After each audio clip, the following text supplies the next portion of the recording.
Meu nome é Antônio, tenho 74 anos, e hoje vou contar para vocês uma história que mudou completamente a forma como eu enxergo família, respeito e o verdadeiro valor das pessoas.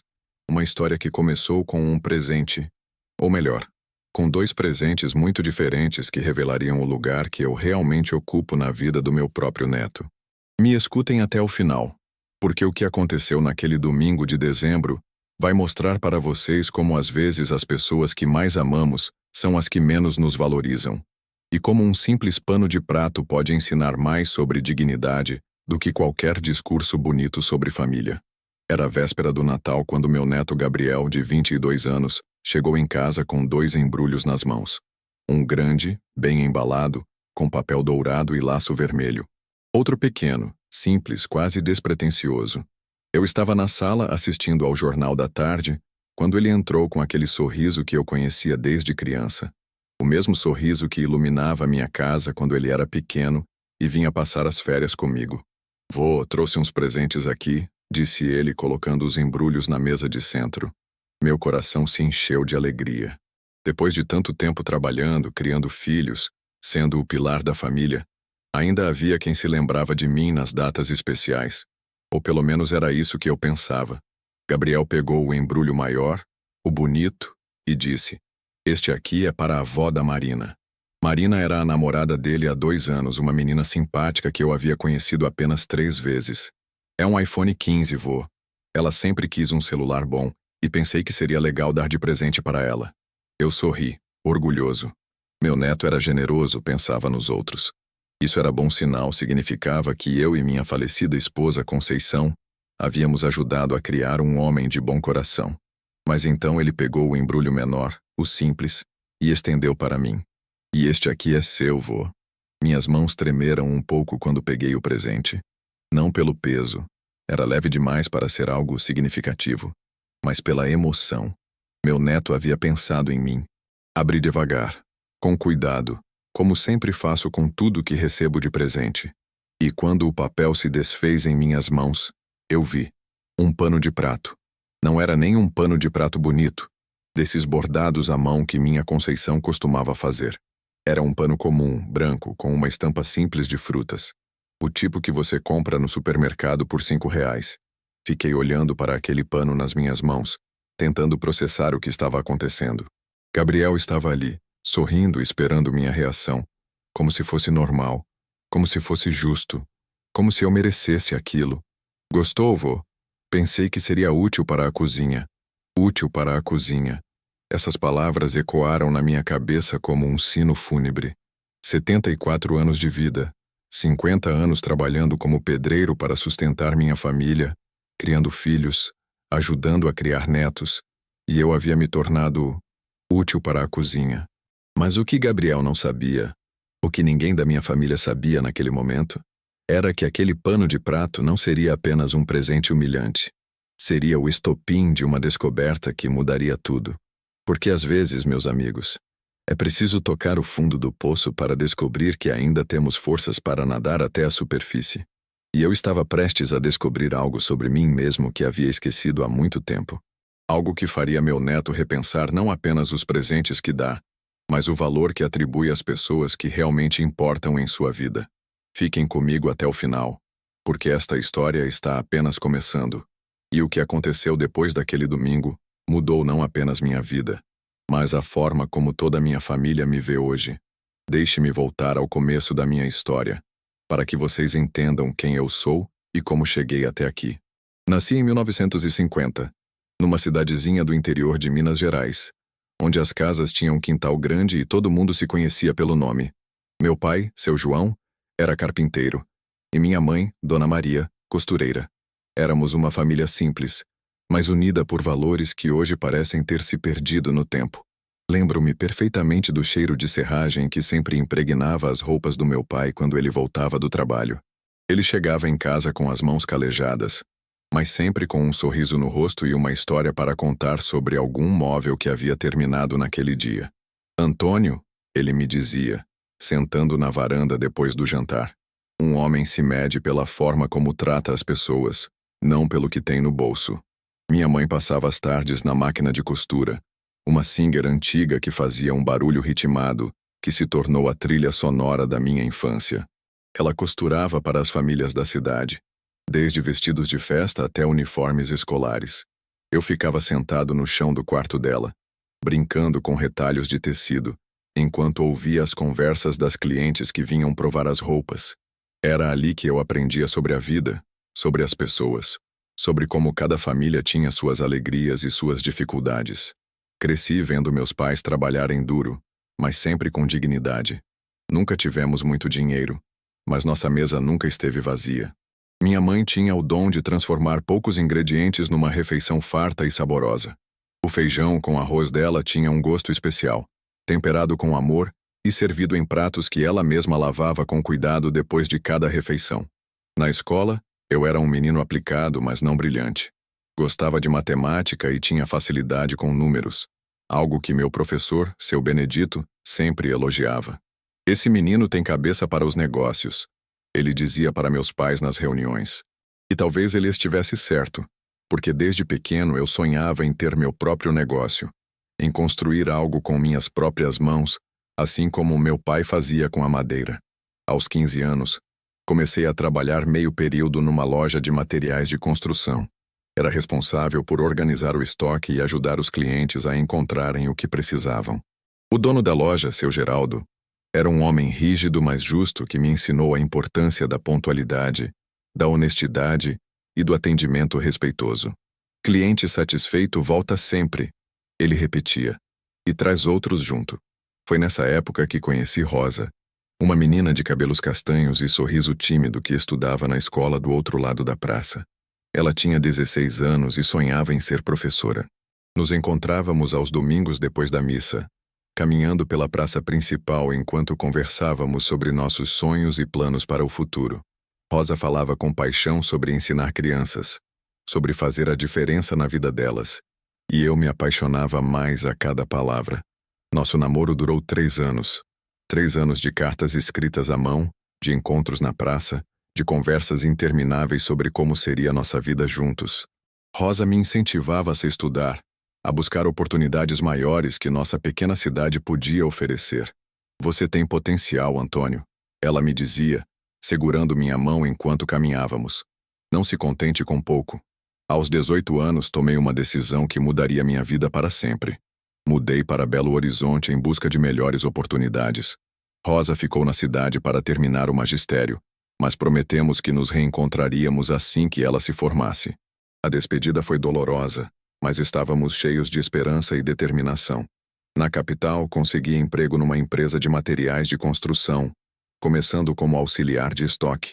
Morava num quartinho alugado, simples mas limpo, e mandava parte do meu salário para meus pais. Todas as noites antes de dormir, escrevia uma carta para Rosa, contando sobre meu dia, sobre as novidades da cidade grande, sobre como sentia sua falta. Foram anos de muito trabalho e dedicação. Acordava cedo, trabalhava com afinco, estudava à noite num curso técnico de administração. Meu chefe logo percebeu minha dedicação e começou a me dar mais responsabilidades. Em 2 anos, já era supervisor do estoque e em 5, gerente de vendas. Cada promoção era uma vitória não apenas minha, mas de toda a minha família, que sempre acreditou em mim. Quando Rosa se formou, ela veio para Belo Horizonte e nos casamos numa cerimônia simples, mas emocionante. Ela conseguiu emprego numa escola municipal e eu continuei crescendo na empresa. Éramos jovens, apaixonados e cheios de sonhos. Alugamos uma casinha pequena num bairro em desenvolvimento e ali começamos a construir nossa vida juntos. Mas o que eu não sabia naquela época era que os valores que meus pais me ensinaram, o respeito pelas pessoas, a importância da família, seriam testados de formas que eu jamais imaginei. E que um dia, décadas depois, eu estaria aqui contando para vocês como um simples presente revelou verdades dolorosas sobre as pessoas que eu mais amo. Aos 22 anos, conheci Maria, uma moça de olhos castanhos e sorriso que iluminava qualquer ambiente. Ela trabalhava na padaria da cidade, e eu passava por lá todos os dias, só para vê-la arranjar os pães na vitrine. Demorei 3 meses para ter coragem de puxar conversa, e quando finalmente o fiz, descobri que ela também havia notado minhas passadas diárias. Casamos 2 anos depois, numa cerimônia simples na igreja matriz, com festa no salão paroquial e bolo feito pelas tias dela. Os primeiros anos de casamento foram de construção. Literalmente. Comprei um terreno na periferia da cidade e, com minhas próprias mãos e a ajuda de alguns amigos, erguemos nossa casa tijolo por tijolo. Maria ficava grávida no 2º ano de casamento, e nossa filha Carla nasceu numa manhã de setembro, quando as jabuticabeiras do quintal estavam carregadas de frutos. Lembro-me de segurar aquela criaturinha nos braços e sentir um amor tão intenso que chegava a doer no peito. Carla cresceu sendo o centro do nosso universo. Era uma menina esperta, curiosa, que fazia 1000 perguntas por minuto e tinha uma risada contagiante que ecoava pela casa inteira. Eu trabalhava duro na oficina durante o dia, mas sempre reservava as noites para ela. Líamos histórias juntos, eu a ensinava a andar de bicicleta no quintal, e nos domingos íamos pescar no córrego que passava nos fundos da cidade. Eram momentos simples, mas que hoje reconheço como os mais preciosos da minha vida. Quando Carla completou 5 anos, Maria engravidou novamente. Dessa vez veio o Roberto, um menino que nasceu com o mesmo temperamento tranquilo da mãe, mas com minha teimosia. A casa ficou ainda mais alegre, mais barulhenta, mais viva. Eu me desdobrava para dar o melhor para meus filhos. Trabalhava até tarde. Aceitava serviços extras nos fins de semana. Tudo para que eles não passassem pelas dificuldades que eu havia passado na infância. Os anos foram passando, e nossa família se consolidava. Carla se tornou uma adolescente responsável, que ajudava a cuidar do irmão mais novo e tirava notas excelentes na escola. Roberto era mais arteiro, sempre envolvido em alguma travessura, mas com um coração do tamanho do mundo. Maria e eu nos orgulhávamos dos nossos filhos, da família que havíamos construído, dos valores que estávamos transmitindo. Quando Carla completou 18 anos, ela me procurou para uma conversa séria. Queria estudar pedagogia na capital, a 2 horas de distância da nossa cidade. O coração apertou, mas eu sabia que era o melhor para ela. Vendemos um pedaço do terreno dos fundos para custear os estudos, e ela partiu com nossa bênção e todo o nosso amor. Roberto, então com 13 anos, sentiu muito a falta da irmã, mas se orgulhava de dizer para os amigos que sua irmã estava na universidade.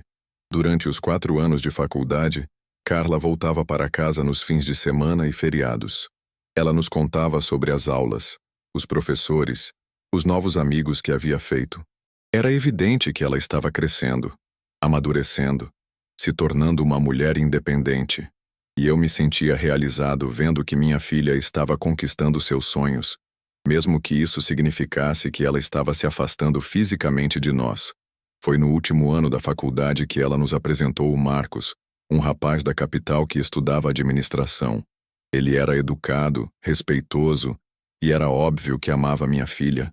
Quando eles anunciaram o noivado, Maria chorou de emoção e eu, apesar do aperto no coração de ver minha menina crescer, dei minha bênção. O casamento foi lindo, realizado na mesma igreja onde Maria e eu havíamos nos casado 25 anos antes.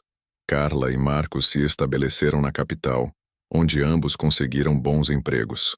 Roberto, que havia se formado em mecânica, decidiu ficar na nossa cidade e abriu uma pequena oficina. Nossa família estava espalhada geograficamente, mas unida pelo amor e pelos valores que havíamos construído juntos ao longo dos anos. Mas a vida, como vocês sabem, tem seus próprios planos, e às vezes esses planos incluem desafios que testam tudo aquilo em que acreditamos, tudo aquilo que construímos com tanto carinho e dedicação.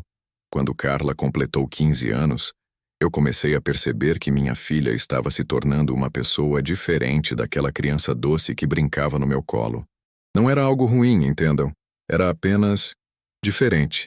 Ela começou a questionar nossas tradições, nossos valores, nossa forma simples de viver. Pai, por que vocês não viajam? Por que não compram coisas bonitas? Por que vivem sempre da mesma forma? Eram perguntas que ela fazia com uma frequência que me deixava pensativo. Maria sempre dizia que era fase, que adolescente é assim mesmo, questionador, e eu acreditava nela, porque Maria tinha essa sabedoria natural para entender as pessoas. Mas havia algo nos olhos da Carla quando ela olhava para nossa casa, para nossos móveis simples, para minha roupa de trabalho, que me incomodava profundamente. Era como se ela sentisse vergonha de nós, como se nossa vida não fosse suficiente para ela. Aos 17 anos, Carla começou a namorar um rapaz da cidade vizinha, filho de um comerciante bem-sucedido. Roberto era educado, respeitoso, mas eu percebia que ele vinha de uma realidade muito diferente da nossa.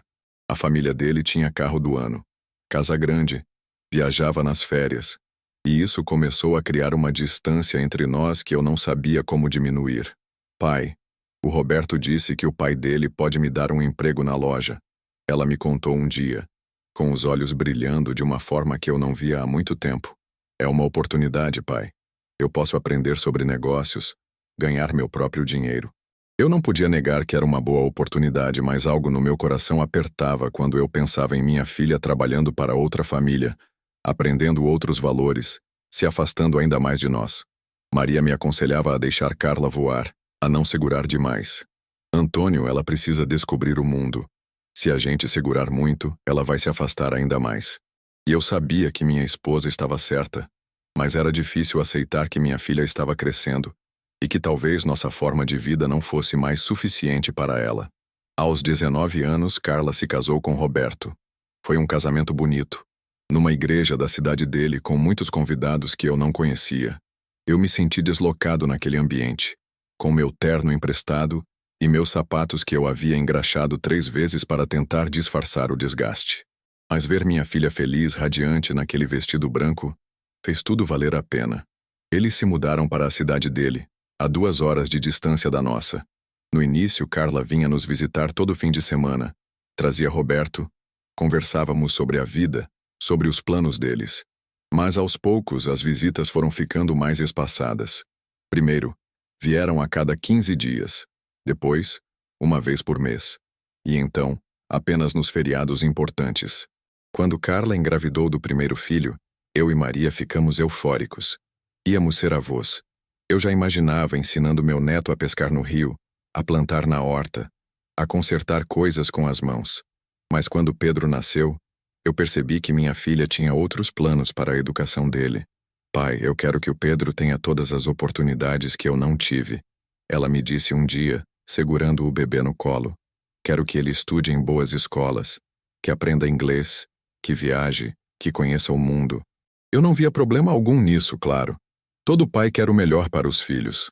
Mas a forma como ela falava, como se nossa vida tivesse sido uma privação, como se tivéssemos falhado com ela, isso me doía profundamente. Os anos passaram, e Pedro cresceu sendo criado numa realidade completamente diferente da que eu havia oferecido a Carla. Escola particular, aulas de inglês, viagens nas férias, roupas de marca. Quando ele vinha nos visitar, sempre parecia desconfortável em nossa casa simples, como se não soubesse como se comportar sem todos os luxos a que estava acostumado. Aos 10 anos, Pedro mal falava comigo durante as visitas. Ficava no celular, jogando, ou perguntava quando iam embora. Eu tentava conversar com ele sobre futebol, sobre a escola, mas suas respostas eram sempre monossilábicas, educadas, mas distantes. Era como se eu fosse um estranho para meu próprio neto. E então veio a segunda gravidez da Carla.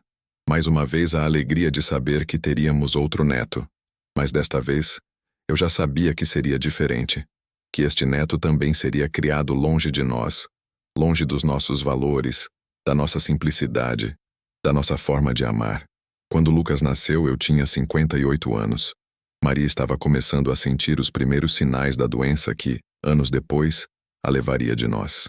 E eu comecei a perceber que talvez eu nunca conseguisse ter com meus netos a relação que eu sonhava ter. Eles eram educados, respeitosos, mas distantes, como se fôssemos parentes obrigatórios, pessoas que eles visitavam por educação, não por amor. Mas o que eu não sabia naquela época era que essa distância, essa diferença de mundos, seria apenas o começo de uma história muito mais complexa e dolorosa. Uma história que envolveria presentes caros, comparações cruéis e uma lição sobre valores que mudaria para sempre a forma como minha família me vê. O primeiro sinal de que algo estava mudando veio no aniversário de 15 anos do Gabriel. Era dezembro de 2023 e toda a família se reuniu na casa da Carla para a festa. Eu havia preparado com muito carinho um presente especial para meu neto. Um relógio de pulso que pertenceu ao meu pai. Uma peça antiga, mas bem conservada, com uma corrente de prata que brilhava como nova. Havia mandado gravar no verso: para Gabriel, com amor do vovô Antônio. Que o tempo seja sempre seu aliado. Quando chegou a hora dos presentes, eu entreguei minha caixinha embrulhada com papel dourado. Gabriel abriu com cuidado, e por um momento, vi seus olhos brilharem. Obrigado, vovô, ele disse, e me deu um abraço apertado. Mas então Rodrigo, o pai dele, se aproximou com uma caixa muito maior, embrulhada em papel prateado com um laço vermelho enorme. Agora é a vez do presente do papai, disse Rodrigo com um sorriso que me pareceu, como posso explicar, um sorriso de quem sabe que vai impressionar. Gabriel rasgou o papel com uma ansiedade que eu não havia visto quando abriu meu presente. Dentro da caixa estava o iPhone mais novo da época, aquele modelo que custava mais de R$ 5.000. O silêncio que se fez na sala foi ensurdecedor. Todos os olhos se voltaram para o aparelho reluzente, e eu vi meu neto segurar o telefone como se fosse um tesouro. Uau, pai, é o iPhone 15, obrigado, obrigado!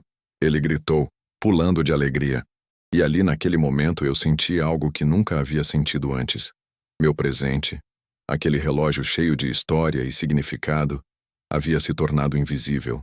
Carla se aproximou de mim e sussurrou: pai, o senhor não precisava ter se incomodado. Gabriel já tem tudo o que precisa. Aquelas palavras foram como uma facada no peito. Não precisava ter me incomodado. Eu havia escolhido aquele relógio pensando em cada segundo que passaríamos juntos, em cada história que eu poderia contar sobre meu pai, sobre nossa família. Durante o resto da festa, observei Gabriel mostrar o iPhone para todos os primos, para os amigos, tirando fotos, baixando aplicativos. O relógio ficou esquecido em cima da mesa, ao lado dos outros presentes que ninguém mais olhava. Eu tentei me aproximar dele algumas vezes, mas ele estava sempre ocupado com o telefone novo, descobrindo funções, rindo de vídeos, completamente absorvido por aquela tela brilhante. Quando a festa terminou e eu estava me despedindo, Gabriel veio até mim. Vovô, muito obrigado pelo relógio, é muito bonito. Mas enquanto ele falava, seus dedos não paravam de deslizar pela tela do iPhone. Ele nem estava me olhando direito. Era como se eu fosse apenas mais um item na lista de pessoas para agradecer, antes de voltar para o que realmente importava. No caminho para casa, Maria tentou me consolar. Antônio, ele é apenas um menino.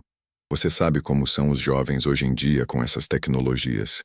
Mas eu não conseguia tirar da cabeça a sensação de que algo havia mudado naquele dia. Não era apenas sobre o presente. Era sobre o que aquele presente representava. Nas semanas seguintes, sempre que eu ligava para Gabriel, ele estava ocupado com alguma coisa no telefone. Quando eu ia visitá-los, ele mal levantava os olhos da tela para me cumprimentar. O relógio? Nunca mais vi ele usando. Uma vez, quando perguntei sobre ele, Gabriel disse: "Ah, vovô, está guardado no meu quarto.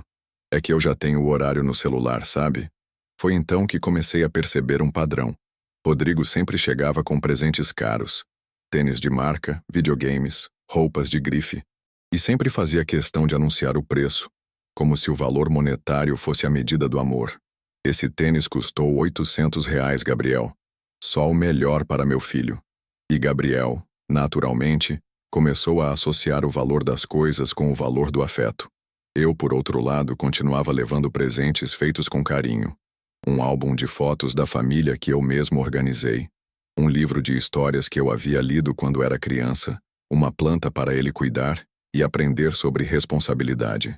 Mas todos esses presentes pareciam pálidos diante dos eletrônicos reluzentes e das marcas famosas que Rodrigo trazia. A situação ficou ainda mais tensa quando, no Natal daquele mesmo ano, eu decidi fazer algo especial. Havia economizado durante meses para comprar uma bicicleta para Gabriel. Não era qualquer bicicleta. Era um modelo que ele havia mencionado que queria, uma mountain bike vermelha que custou quase R$ 2.000. Para mim, que vivia com uma aposentadoria modesta, aquilo representava um sacrifício enorme. Quando Gabriel abriu meu presente na manhã de Natal, seus olhos brilharam de verdade. Vovô, é a bicicleta que eu queria. Ele me deu um abraço apertado, e por um momento, senti que havia recuperado meu lugar no coração dele. Mas então, como sempre, Rodrigo apareceu com seu presente. Um PlayStation 5, ainda na caixa lacrada. O que aconteceu depois foi devastador. Gabriel largou a bicicleta no meio da sala e correu para o videogame. Pai, você é o melhor. PlayStation 5. Meus amigos vão morrer de inveja. E ali estava eu, vendo minha bicicleta, meus R$ 2.000 economizados centavo por centavo, sendo esquecida em questão de minutos. Carla se aproximou de mim novamente. Pai, o senhor gastou demais. Gabriel não precisa de bicicleta. Ele nem sai mais de casa para brincar na rua. Aquelas palavras me machucaram mais do que ela poderia imaginar. Não era sobre a necessidade. Era sobre o gesto, sobre o amor, sobre a conexão entre avô e neto. Naquela noite, quando todos estavam ocupados com os presentes caros, eu saí para o quintal e fiquei olhando as estrelas. Maria veio me fazer companhia. Antônio, você está bem? Eu não sabia como explicar para ela que estava me sentindo como um estranho na minha própria família, como um homem cujo amor havia se tornado inadequado, insuficiente, antiquado. Maria, eu disse, sinto que não importa o que eu faça, nunca vai ser suficiente. Rodrigo chega com presentes de R$ 5.000 e eu chego com o coração cheio de amor e histórias para contar, mas parece que o coração não vale tanto quanto o dinheiro. Ela segurou minha mão. Você está exagerando, Antônio. Gabriel te ama. Mas eu sabia que algo havia mudado. O amor ainda estava lá, mas estava sendo medido por uma régua diferente. Uma régua onde o valor das coisas importava mais do que o valor dos sentimentos. E foi assim que começou minha jornada de descoberta. Uma jornada que me levaria a questionar não apenas meu lugar na família, mas também meus próprios valores. Porque às vezes, quando nos sentimos pequenos diante dos outros, descobrimos forças dentro de nós que nem sabíamos que existiam. A gota d'água veio no Natal de 2023. Eu havia me preparado durante semanas para aquela ceia, comprando os melhores ingredientes que minha aposentadoria permitia, preparando a farofa especial, que sempre foi tradição na nossa família, aquela receita que minha mãe me ensinou e que eu passei para Carla quando ela era jovem. Cheguei na casa dela às 5 da tarde, carregando sacolas pesadas, o coração cheio de expectativa e amor. Mas quando entrei na sala, a atmosfera estava diferente. Gabriel estava no sofá, mexendo em um celular novo, mais um presente caro que eu não podia dar. Carla estava na cozinha, mas mal me cumprimentou. E Roberto? Roberto me olhou com aquela expressão que eu já conhecia bem, uma mistura de tolerância forçada e impaciência mal disfarçada. Seu Antônio, ele disse, sem nem se levantar da poltrona. A gente precisa conversar. Meu coração disparou. Eu sabia que aquele tom não trazia nada de bom. Coloquei as sacolas na mesa da cozinha e me virei para ele, tentando manter a calma, tentando não demonstrar o medo que já começava a crescer no meu peito.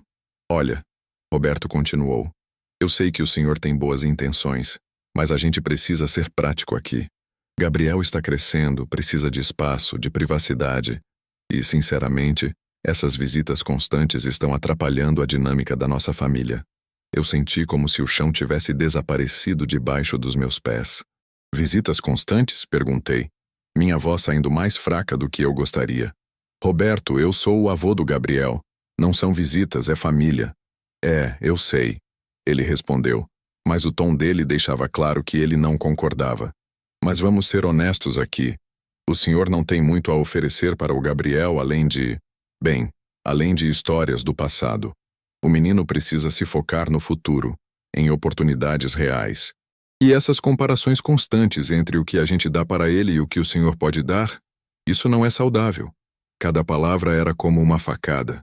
Eu olhei para Carla esperando que ela interviesse, que defendesse seu pai, que lembrasse Roberto de tudo que eu havia feito por aquela família. Mas ela estava de costas, mexendo em panelas que nem precisavam ser mexidas, fingindo que não estava ouvindo a conversa. Carla, chamei, minha voz tremendo. Você concorda com isso? Ela se virou lentamente, e quando nossos olhos se encontraram, eu vi algo que me partiu o coração. Vergonha. Minha própria filha estava com vergonha de mim. Pai, ela disse suspirando como se eu fosse um problema a ser resolvido. Talvez seja melhor mesmo você dar um tempo. Gabriel está numa fase difícil. Precisa se concentrar nos estudos, no futuro dele. E você sabe como é, né? Adolescente não gosta muito de ficar ouvindo história de velho. História de velho. Minha própria filha havia reduzido toda a minha experiência de vida, todo o meu amor, toda a minha sabedoria a histórias de velho. Eu senti meus olhos se encherem de lágrimas, mas me forcei a não chorar na frente deles. Não daria a eles essa satisfação. E o Gabriel? Perguntei olhando para meu neto que continuava mexendo no celular como se nada estivesse acontecendo. Gabriel, você também acha que o vovô atrapalha? Ele levantou os olhos por um segundo, me olhou com aquela expressão entediada que os adolescentes fazem tão bem e deu de ombros. Sei lá, avô, tipo, você sempre fica falando das mesmas coisas. E os presentes que você dá são meio, sei lá, antigos. Antigos. Meus presentes eram antigos. O relógio do meu pai, que havia atravessado gerações, era antigo. As histórias da nossa família, que eu contava com tanto carinho, eram antigas. Eu, aos 72 anos, era antigo. Roberto se levantou da poltrona como se a conversa já estivesse encerrada. Olha, seu Antônio, não é nada pessoal. É só que a gente precisa pensar no que é melhor para o Gabriel. E talvez seja melhor ele se focar nas pessoas que podem realmente ajudar no futuro dele. Pessoas que podem realmente ajudar. Eu, que havia criado minha filha sozinho depois que Maria morreu, que havia trabalhado dupla jornada para dar a ela tudo o que ela precisava, que havia sido presente em cada momento importante da vida dela, agora era alguém que não podia ajudar. Peguei minhas sacolas em silêncio. A farofa especial, o peru que eu havia temperado com tanto carinho, os doces que eu havia feito pensando no sorriso do meu neto, tudo isso de repente parecia insignificante, pequeno, antigo. Pai, Carla disse quando eu já estava na porta. Você entende, né? É só por um tempo. Eu me virei para ela uma última vez. Minha filha, que eu havia embalado quando era bebê, que eu havia consolado em cada pesadelo, que eu havia aplaudido em cada apresentação da escola, agora estava me pedindo para sair da vida dela. Entendo, Carla. Respondi, minha voz saindo mais firme do que eu esperava. Entendo perfeitamente. E saí daquela casa carregando não apenas minhas sacolas, mas também o peso de uma rejeição que doía mais do que qualquer dor física que eu já havia sentido. Caminhei até o ponto de ônibus, sob o sol escaldante de dezembro, sentindo que havia perdido não apenas minha família, mas também minha identidade. Quem era eu se não fosse avô? Quem era eu se não fosse pai? Mas o que eles não sabiam, o que nenhum deles imaginava, era que aquela humilhação, aquela rejeição cruel, seria apenas o começo de uma jornada que me levaria a descobrir não apenas meu verdadeiro valor, mas também uma verdade sobre minha própria vida que mudaria tudo. Porque às vezes, quando perdemos tudo que achamos que nos define, descobrimos quem realmente somos. 3 semanas depois daquela noite terrível, quando eu ainda estava tentando processar a dor da rejeição, recebi uma ligação que mudaria tudo. Era de um advogado, Dr. Henrique Monteiro, com uma voz séria, mas gentil. Senhor Antônio, ele disse, preciso falar com o senhor sobre um assunto muito importante relacionado ao seu falecido irmão, Roberto. Meu coração disparou. Roberto havia morrido 2 anos antes, vítima de um infarto fulminante. Éramos próximos na infância, mas a vida nos levou por caminhos diferentes. Ele se mudou para São Paulo ainda jovem, construiu uma carreira brilhante como engenheiro, nunca se casou, nunca teve filhos. Nos falávamos por telefone de vez em quando, mas confesso que depois que Maria morreu, eu meio que me isolei de todos, inclusive dele. O que aconteceu, doutor? Perguntei, sentindo um frio na barriga. Seu irmão deixou um testamento, senhor Antônio, e o senhor é o único herdeiro. As palavras ecoaram na minha mente como um trovão distante. Herdeiro? Roberto nunca havia mencionado nada sobre bens, sobre herança. Eu sempre pensei que ele vivia uma vida simples como eu. Doutor, acho que há algum engano. Meu irmão era um homem simples, trabalhador, mas... Senhor Antônio, ele me interrompeu gentilmente. Seu irmão Roberto era proprietário de 3 imóveis em São Paulo, incluindo um apartamento no Jardins que vale mais de 2 milhões de reais. Além disso, ele tinha investimentos em ações e fundos que totalizam aproximadamente 1,5 milhão. Há também uma conta poupança com 400 mil reais. Minha perna fraquejou. Tive que me sentar na cadeira da cozinha, Aquela mesma onde eu tomava café sozinho todas as manhãs desde que fui expulso da casa da minha filha. 4 milhões de reais. Meu irmão, que eu achava que vivia como eu, havia acumulado uma fortuna. Mas por que ele nunca me contou nada? Murmurei mais para mim mesmo do que para o advogado. Há uma carta dele para o senhor que só poderia ser entregue após o inventário estar concluído. Posso ler um trecho, se me permitir? Eu assenti, mesmo sabendo que ele não podia me ver pelo telefone. Antônio, meu querido irmão, se você está ouvindo isso, é porque eu já parti e você descobriu meu pequeno segredo. Passei a vida toda juntando esse dinheiro não para mim, mas para você e sua família. Eu sabia que você era o homem de família, o que construiu algo bonito com Maria e os filhos. Eu apenas trabalhei e investi, esperando o momento certo de ajudá-los. Infelizmente, o tempo passou rápido demais. Use esse dinheiro para ser feliz, irmão. Você merece toda a dignidade do mundo. Lágrimas escorreram pelo meu rosto. Roberto, meu irmão caçula, havia pensado em mim durante todos esses anos. Enquanto eu me sentia pequeno, insignificante, rejeitado pela própria família, ele estava construindo um futuro para mim. Mas então, uma sensação estranha tomou conta de mim. Não era alívio. Não era alegria imediata. Era algo mais profundo, mais complexo. Era como se o universo estivesse me dando uma segunda chance. Mas não apenas financeiramente. Era uma chance de redescobrir meu próprio valor, de entender que minha dignidade nunca dependeu da aprovação dos outros. Doutor, eu disse, com a voz ainda trêmula, quanto tempo vai levar para eu ter acesso a esses recursos? Aproximadamente 2 meses para finalizar toda a documentação. Mas posso adiantar que está tudo em ordem. Seu irmão foi muito meticuloso. Desliguei o telefone e fiquei ali, sentado na minha cozinha silenciosa, processando aquela informação. 4 milhões de reais. Dinheiro suficiente para comprar uma casa maior que a da Carla, para viajar pelo mundo, para nunca mais me preocupar com dinheiro. Mas sabe o que mais me impressionou? Não foi a quantia. Foi perceber que Roberto me via como alguém digno de receber tudo aquilo. Ele enxergava em mim um valor que eu mesmo havia esquecido que possuía. Naquela noite, pela primeira vez em semanas, dormi em paz. Não porque eu havia ficado rico, mas porque alguém havia acreditado em mim quando eu mesmo não acreditava mais. E ali, naquele silêncio da madrugada, comecei a traçar um plano. Não um plano de vingança. Não um plano para provar nada para ninguém. Um plano para redescobrir quem eu realmente era. Porque às vezes, quando achamos que chegamos ao fim, descobrimos que estávamos apenas no começo de uma nova história. Nos meses seguintes, minha vida tomou uma direção que eu jamais imaginei, aos 72 anos. Primeiro, procurei Dr. Henrique para entender todos os aspectos legais da herança. Descobri que meu tio havia deixado não apenas a casa, mas também uma pequena quantia em dinheiro e alguns investimentos que, com o tempo, haviam se valorizado consideravelmente. Não era uma fortuna, mas era o suficiente para me dar a independência que eu nunca tive. A casa ficava em um bairro tranquilo, com um jardim que havia sido abandonado por anos. Quando entrei pela primeira vez, senti um misto de nostalgia e esperança.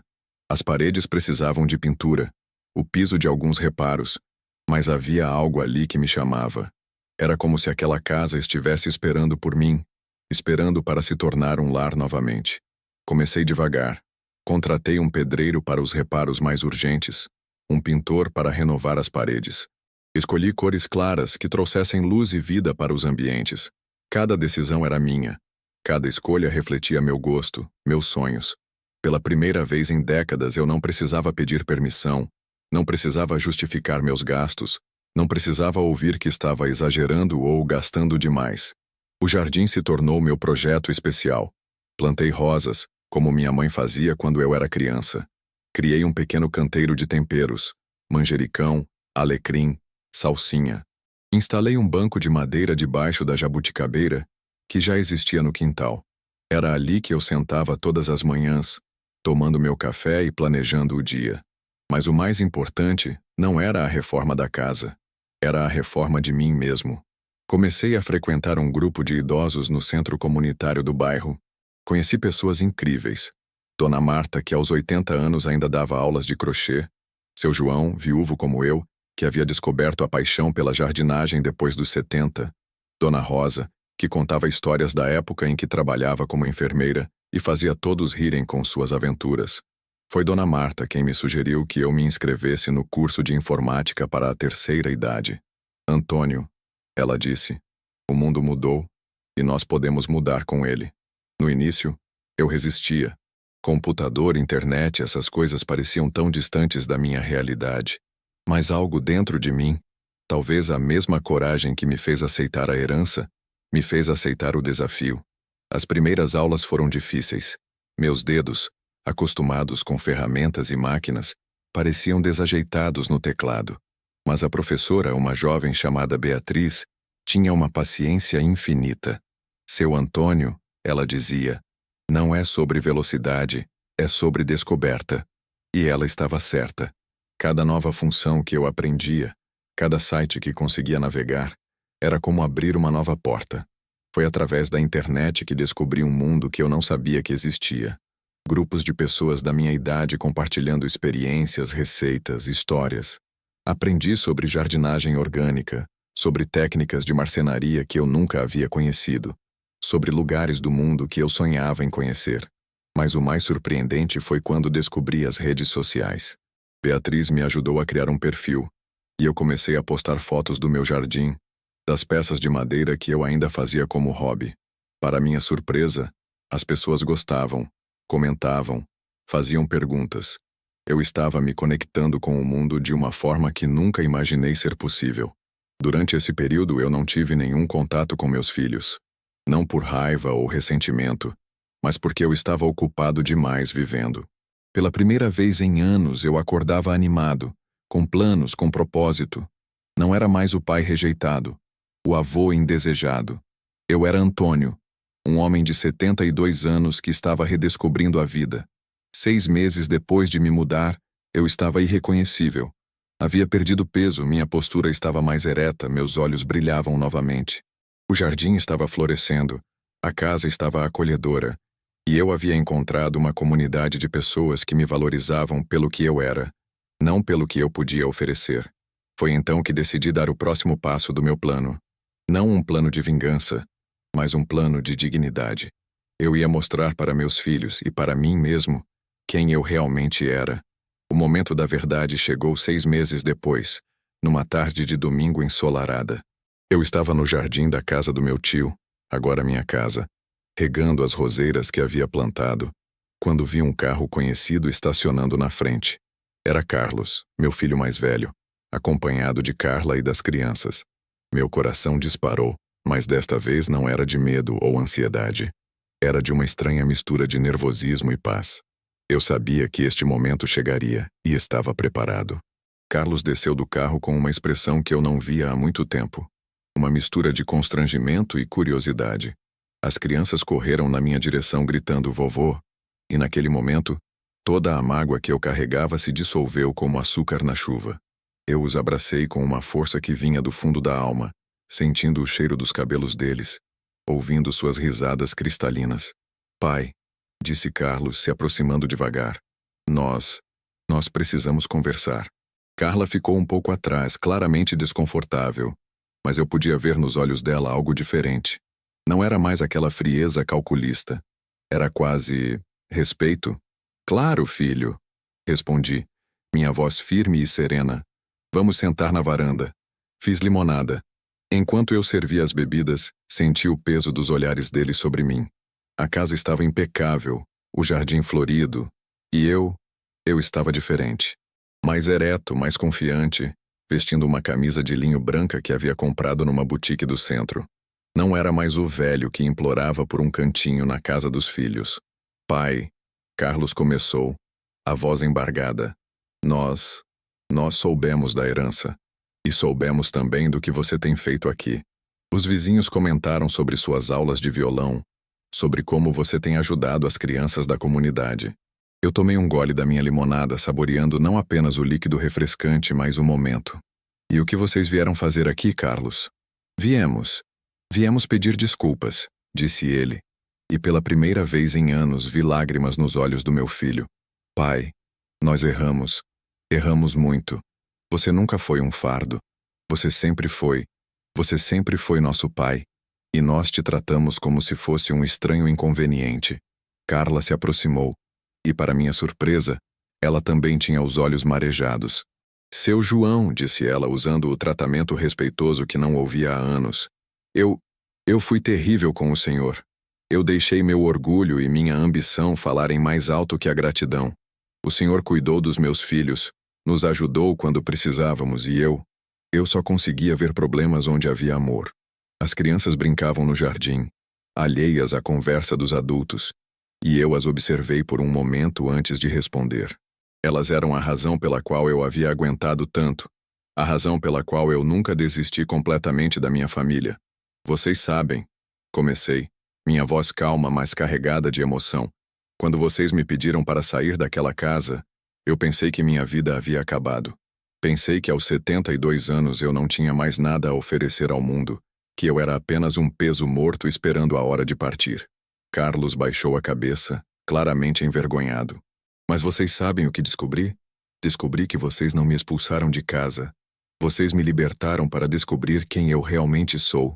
Durante 50 anos, eu me defini apenas como pai, como provedor, como o homem que trabalhava para sustentar a família. Eu havia esquecido que antes de ser pai de vocês eu era João. Apenas João. Levantei-me e caminhei até a grade da varanda, observando as crianças que corriam entre as flores. Nestes meses eu redescobri coisas que havia enterrado há décadas. Voltei a tocar violão, coisa que não fazia desde que vocês eram pequenos. Comecei a ensinar música para as crianças da vizinhança, e sabe o que elas me chamam? Professor João.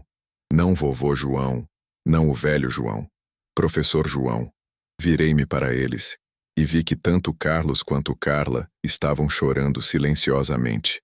Eu fiz amigos novos, pessoas que me conheceram não como o pai de alguém ou o avô de alguém, mas como eu mesmo. Eu descobri que ainda tenho muito a oferecer ao mundo, que minha idade não é uma limitação, é uma biblioteca de experiências. Carlos se levantou e veio até mim. Pai, nós queremos que o senhor volte para casa. Nós queremos consertar isso. Eu coloquei a mão no ombro dele, sentindo a textura do tecido da camisa, o calor da pele, a tensão dos músculos. Meu filho, meu primogênito, o menino que eu ensinei a andar de bicicleta, que eu levei no colo quando teve pesadelos, que eu ajudei com a lição de casa durante anos. Carlos, disse eu, minha voz suave mas firme, eu amo vocês mais do que as palavras podem expressar. Mas eu não vou voltar para aquela casa. Vi o choque nos olhos dele, e me apressei a continuar. Não vou voltar porque eu descobri que não preciso de um cantinho na casa de vocês para ser feliz. Eu tenho minha própria casa agora, minha própria vida, meus próprios propósitos. Mas isso não significa que vocês não são bem-vindos aqui. Esta casa tem portas abertas para vocês sempre que quiserem vir. Tem um quarto para as crianças dormirem quando quiserem passar o fim de semana com o vovô. Tem uma mesa grande onde podemos fazer as refeições em família. Caminhei até onde Carla estava sentada, e para surpresa dela, estendi minha mão. Ela a pegou, hesitante. Carla, disse eu entendo suas preocupações. Você queria proteger sua família, seu espaço, sua privacidade. Não há nada de errado nisso. Mas família não é sobre dividir o mesmo teto. Família é sobre dividir o mesmo coração. E meu coração sempre teve espaço para vocês, mesmo quando vocês acharam que não havia espaço para mim. Ela apertou minha mão, e pela primeira vez desde que a conheci, eu vi nela não a nora que me via como um problema, mas a mulher que amava meu filho e queria o melhor para ele. Seu João, disse ela, a voz trêmula, o Senhor nos ensinou uma lição que eu vou carregar para o resto da vida. O Senhor nos mostrou que dignidade não é algo que se perde quando se fica velho. É algo que se conquista quando se aprende a se valorizar. As crianças vieram correndo, interrompendo nossa conversa com pedidos para brincar no jardim, para ouvir o vovô tocar violão, para ajudar a regar as plantas. E ali, naquela tarde dourada, enquanto eu tocava música para meus netos e via meus filhos conversando tranquilamente na varanda, eu entendi que às vezes precisamos ser rejeitados para descobrir nosso verdadeiro valor. Não me expulsaram de casa. Me ensinaram que eu sempre tive uma casa dentro de mim. e que essa casa é grande o suficiente para acolher todos que chegam com amor verdadeiro. Hoje, 2 anos depois daquela noite que mudou tudo, acordo todas as manhãs numa casa cheia de luz e propósito. A propriedade do meu tio se transformou num verdadeiro refúgio, não apenas para mim, mas para outras pessoas que, como eu, descobriram que a vida pode começar de novo em qualquer idade. Transformei parte da casa num pequeno centro comunitário. Toda terça e quinta-feira, recebo um grupo de idosos da região para conversas, jogos de dominó e partilha de histórias. Descobri que muitos deles passaram por situações similares à minha. Filhos distantes, solidão, sensação de inutilidade. Juntos criamos uma nova família, escolhida pelo coração, não pelo sangue. Meus filhos, bem, nossa relação mudou completamente. Carlos e Cristina me visitam regularmente agora. Não por obrigação ou interesse, mas porque finalmente entenderam que o pai que eles conheciam era apenas uma versão diminuída de quem eu realmente sou. Quando me viram próspero, independente, cercado de amigos e projetos, perceberam que haviam perdido anos de convivência com um homem que tinha muito mais a oferecer do que eles imaginavam. Minha neta Sofia, que hoje tem 17 anos, se tornou minha companheira de aventuras.